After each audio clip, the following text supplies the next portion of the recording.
in saying this, of course, all of us would like to have good karma. We'd like to walk around with this backpack of good karma rather than bad karma. Good karma being pleasant karma, like having wealth and having loved ones around us, having good friends, being able to eat healthy, being able to have aspiration for the beautiful things in life.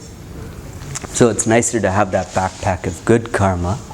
But even good karma can be bad for us, because if you have really good karma, let's say you're very, very wealthy, life can be centered around that wealth.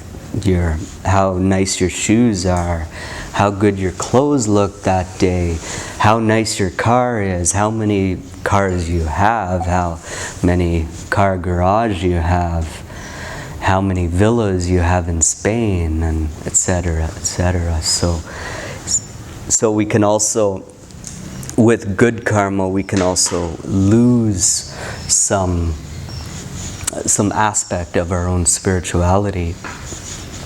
And so the saying goes that even good karma is bad karma.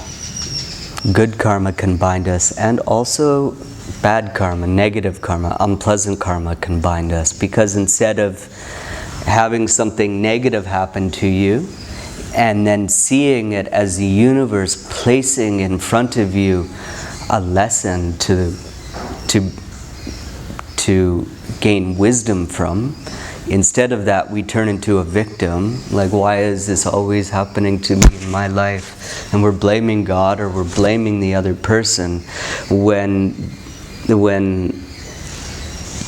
these things are put in front of us so that we can actually learn and grow, learn to be less attached to people, learn to be less attached to money, learn to be less attached, why not even to our bodies, because also sometimes the body has to get sick, and either we're able to heal the body through a natural means or through Western medicine, and sometimes the body doesn't also get well.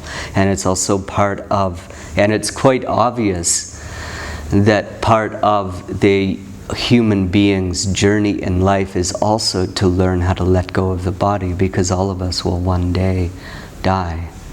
Maybe we won't get old, but all of us will die. That's the absolute sure thing that will happen in this life. So we also have to learn that. So in this way, life is really about detachment, being able to detach from things and not having attachment to things. And in English, attachment isn't always the best word, because or detachment isn't always the best word, I should say. Because detachment, many people think, oh, that means indifference. So you don't care about the body. You don't care about the loved ones around you. You don't care about having abundance or wealth. It's not quite that. Like when you go to do selfless service and you're doing it through a detached state of awareness, it doesn't mean that you don't care about what you do. You care a lot. But if that act of service turns out really good, let's say that you're cooking a meal, like what Liv is doing, and her meal turns out absolutely delicious. Being detached means that you don't take it upon your ego. Your chest isn't puffed up more. It's rather like this was the grace of the divine working through me. I did it, sure, I added the ingredients, but that it's good is really not coming from me. If it's bad, you've done your best to make it good, but sometimes food just turns out bad. Then it's also like the same way. You don't suddenly turn into a victim. Oh, this always happens to me. I always fail every time I try to cook a meal.